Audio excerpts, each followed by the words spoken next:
OTT की cartoon दुनिया।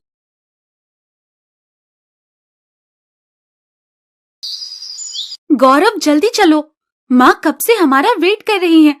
देखो तो 4 फोन आ चुके हैं उनके। हाँ हाँ बस रेडी हूँ। 1 मिनट रुको, परफ्यूम भी तो लगाने दो।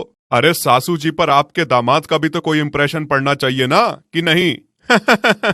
फिर दोनों कार में बैठकर निकल जाते हैं। कुछ ही देर में वो दोनों अंजलि के मायके पहुंच जाते हैं, जहाँ अंजलि की माँ बबीता दरवाजा खोलती है। आ गए तुम दोनों, मैं कब से तुम्हारी राह देख रही थी। आओ आओ अंदर आओ, गर्मा गर्म खाना तैयार है, मैं अभी परोस देती हूँ। बबीता उन दोनों को घर के अंदर ले जाती है, जहाँ वो गर्मा गर्म खाना उन दोनों को परोसती है। उसका दामाद और उसकी बेटी खाना खाकर उंगलियां चाटते ही रह जाते हैं। वाह माँ, क्या स्वादिष्ट खाना बनाया है तुमने। बिल्कुल सच कह रही है अंजलि, आपके हाथों में तो कमाल का स्वाद है। जी चाहता है इन्हें चूम लूं। अच्छा, अब तुम दोनों मेरी तारीफ करना बंद भी करो और ये लो, गाजर का हलवा खा लो।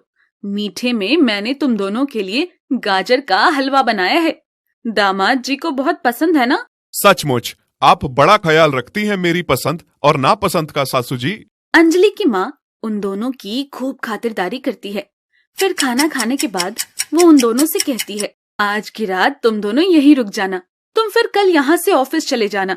मुझे भी अपनी बेटी के साथ समय बिताने का और ढेर सारे गप्पे लड़ाने का मौका मिल जाएगा। फिर दोनों वहीं रुक जाते हैं, जिसके बाद बबीता काफी देर तक अंजलि से बातें करती है।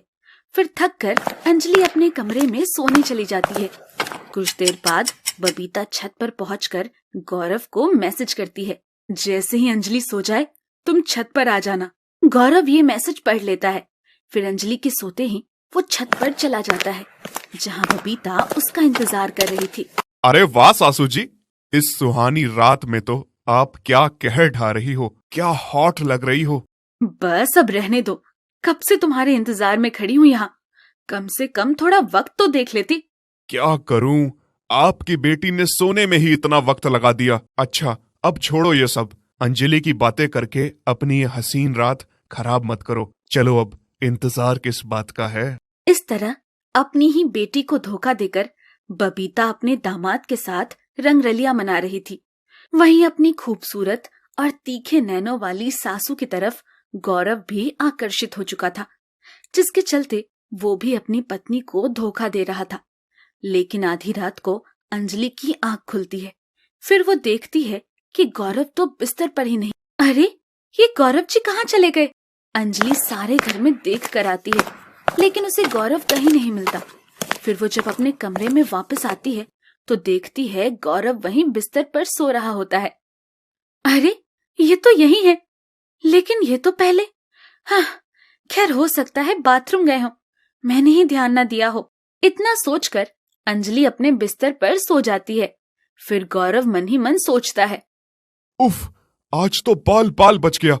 अच्छा हुआ इसने मुझे अपनी माँ के साथ छत पर नहीं देखा। अगले दिन गौरव अंजलि को उसके ससुराल छोड़कर ऑफिस के लिए निकल जाता है। ऐसे ही समय बीतता है, लेकिन बबीता कोई न कोई बहाना बनाकर उन दोनों को अपने घर पर बुला ही लेती है। एक रोज ऐसे ही, हेलो अंजलि बेटी, मेरी तबीयत कुछ ठीक नहीं लग रही। हमारे फैमिली डॉक्टर ने मुझे कुछ दवाइयाँ लेने के लिए कहा है, जो उन्होंने मुझे फोन पे लिख कर भेज दी है। देख बेटी, अब मैं तो जा नहीं सकती, तो तू दामाद जी से कह देती, वो मुझे दवाइयाँ घर पर दे जाएगा।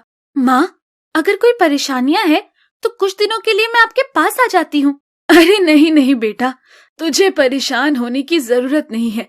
बस 1-2 दिन की बात है, फिर दवाइयाँ खाकर मैं ठीक हो जाऊंगी। और फिर तेरे ससुराल में तेरी सास ससुर सब हैं, तुझे उन सब का भी तो ध्यान रखना है ना।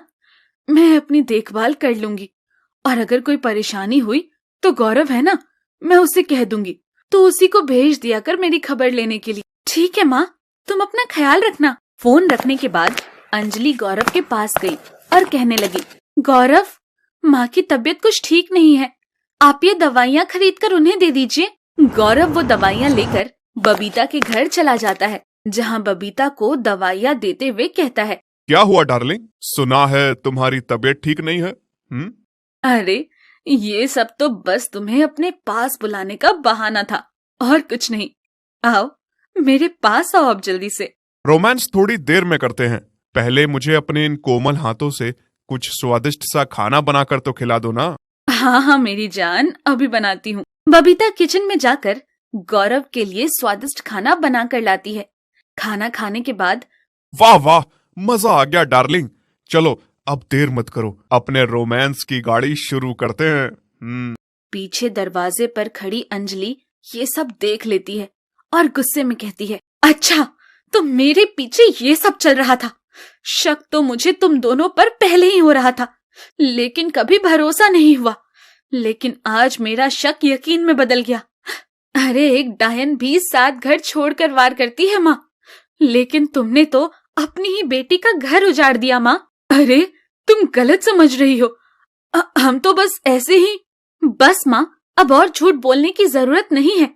मुझे तो यकीन ही नहीं होता कि आज मेरी माँ ही मेरी सौतन बन गई।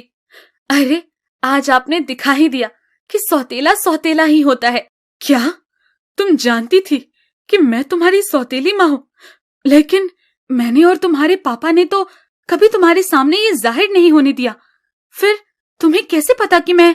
ये बात तो पापा ने मुझे 4 साल पहले ही बता दी थी कि कैसे माँ के मरने के बाद उन्होंने आपसे दूसरी शादी की और मेरी सौतेली माँ बनकर आप इस घर में आई।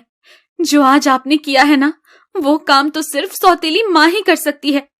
सगी माँ कभी अपनी बेटी का घर नहीं उजाड़ेगी। अब चली जाओ यहाँ से। अंजलि अपने पति और सौतेली माँ को अपने घर से निकाल देती है और खुद अकेली वहां रहकर दिन रात आंसू बहाती रहती है।